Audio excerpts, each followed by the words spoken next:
दोस्तों, जब British India से कोहिनूर को लेकर चले गए इंग्लैंड, तो लोगों को देखने के लिए ये हीरे को एक म्यूजियम में रखा गया ताकि लोग इसको देखें। तब लोगों ने इस हीरे को देखा तो लोगों ने अलग अलग ही कमेंट किया। ये कमेंट सुनने के बाद आप थोड़ा बहुत तो चौंक ही जाओगे। लोगों ने कहा ये तो सिर्फ एक कांच का टुकड़ा है, इसके लिए लोग एक दूसरे को मार रहे थे, कई लोगों की जान चली गई। असल में लोगों ने इसको सही ढंग से देखा नहीं था। म्यूजियम इस कोहिनूर को सही रखा नहीं गया।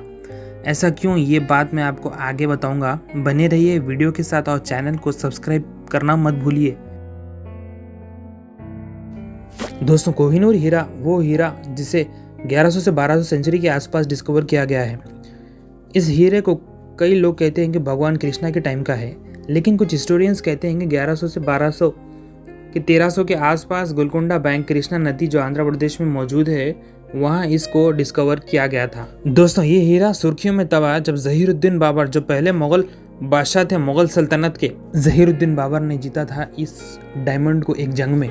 जहीरुद्दीन बाबर अपने बाबरनामा में लिखते हैं ये हीरा आधी दुनिया का डेली एक्सपेंसिव है, मतलब आधी दुनिया का जो खर्च है वो इस हीरे की कीमत है, मतलब इतनी कीमती है ये हीरा।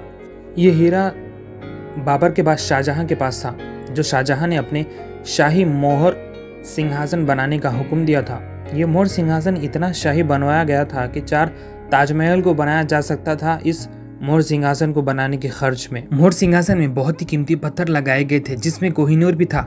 साल बीते गए, उसके बाद मुगल्स की ताकत कमजोर हो गई। इसका फायदा उठाया नादिर शाह ने, हमला कर दिया मुगल पे और सारा खजाना लूट के ले गया अफगानिस्तान। नादिर शाह को मालूम नहीं था कि वो जो पिकॉक थ्रोन में जो बड़ा वाला हीरा है वो कोहिनूर है।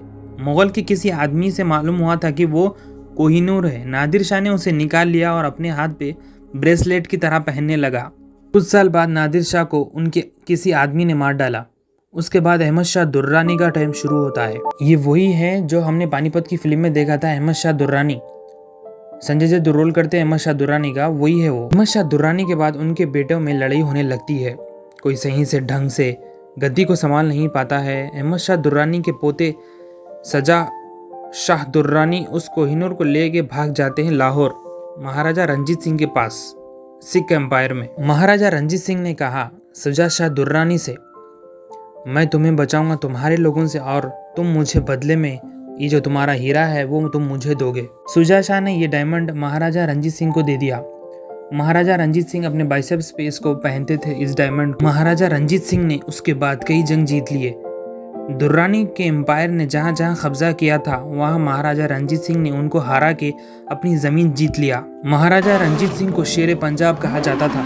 महाराजा रंजीत सिंह की जब डेथ हो गई थी तो सिख एम्पायर के बड़े लोगों ने यह फैसला लिया था कि ये हीरा किसी हिंदू पंडितों को दे देंगे। लेकिन जब ईस्ट इंडिया कंपनी बहुत ही पावरफुल हो चुकी थी, एक अंदाज़ा लगाया तो पता चला कि ईस्ट इंडिया कंपनी की नेटवर्थ इतनी थी जितनी आज के फेसबुक, अमेजॉन, गूगल, टेस्ला और एप्पल जैसी सारी कंपनियों की नेटवर्थ भी अगर मिला ले तो भी इसकी आधी भी अगर आप भरपाई नहीं कर सकते थे। इतनी पावरफुल, इतनी धनी हो चुकी थी ईस्ट इंडिया कंपनी इंडिया से कारोबार करके। उसके बाद ईस्ट इंडिया कंपनी ने कोहिनूर के ऊपर नज़र रखना शुरू किया। ईस्ट इंडिया कंपनी ने अपने ऑफिसरों से कहा कि ये हीरा जहाँ भी जा रहा है इसके ऊपर अच्छे से नज़र रखो और पक्की इन्फॉर्मेशन ला के हमें दो। सिख और ब्रिटिश की जब सेकेंड एंग्लो सिख वॉर हुई, जब ब्रिटिश ने ये जंग जीत लिया, ब्रिटिश ने फिर से सिख एम्पायर को खड़ा होने नहीं दिया। महाराजा रंजीत सिंह की वाइफ रानी जिंदाल को जेल में डाल दिया गया। रानी जिंदाल के बेटे जो काफी छोटे थे, उनका नाम प्रिंस दुलीप सिंह था, उनको जबरदस्ती इंग्लैंड में भेज दिया गया। ये हीरा जब दुलीप सिंह के पास ही था, ब्रिटिश ने ये हीरा उनसे ले लिया था और इंग्लैंड भेज दिया गया दुलीप सिंह को। दोस्तों, ये हीरे के बारे में लोग कहते हैं कि ये हीरा जिसके पास भी होगा, ये हीरे की तासीर ऐसी है, ये हीरा जिसके भी पास जाएगा वो हर चीज़ में फतेह कर सकता है, हर जंग में हर जगह फतेह कर सकता है। लेकिन इस हीरे के साइड इफेक्ट भी बहुत सारे हैं। जैसे सबसे पहले ये मुगल्स के पास था, उनका एम्पायर बहुत नुकसान झेलना पड़ा। उसके बाद नादिर शाह ने इसको अपने पास रखा, नादिर शाह की मृत्यु हो गई। उसके बाद अहमद शाह दुर्रानी के पास ये हीरा आया। अपनी ही सल्तनत में लोग एक दूसरे से लड़ने लगे, अपने ही लोगों में लड़ाई होना शुरू हो गई।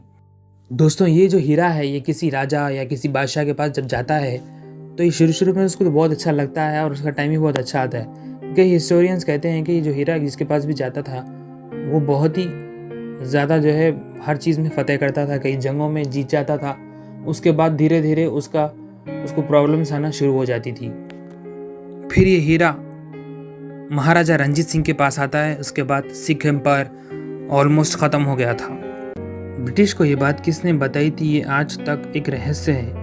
इस हीरे को अगर कोई मर्द अगर पहनता है तो वो मुश्किल में आ सकता है, इसीलिए इस हीरे को कोई महिला को ही पहनाया जाएगा।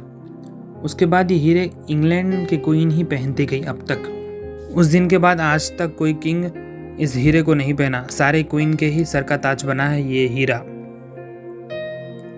मैंने शुरू में एक बात कही थी कि इस म्यूज़ियम को शुरू में आपसे कहा था कि जब म्यूज़ियम में डायमंड को रखा गया था लोगों देखने के लिए, तो लोगों ने कहा था ये तो सिर्फ एक कांच का टुकड़ा है, इसके लिए लोग एक दूसरे को मार रहे थे, ऐसा क्या कीमती है ये चीज़। तो असल में म्यूज़ियम वालों ने इस डायमंड को सही तरीके से रखा नहीं गया था।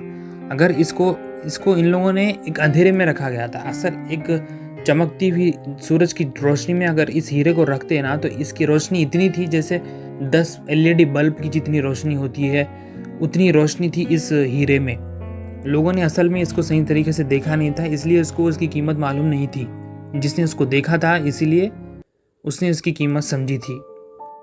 चलिए फिर मिलते हैं अगली वीडियो में। अपना बहुत ज़्यादा ख्याल रखिएगा और इस चैनल को सब्सक्राइब कीजिए। आने वाली वीडियोस आपको किस टॉपिक पे चाहिए कमेंट में ज़रूर लिखना, और जाते जाते चैनल को सब्सक्राइब और बेल को ज़रूर क्लिक करना भैया। चलते हैं अगली वीडियो में।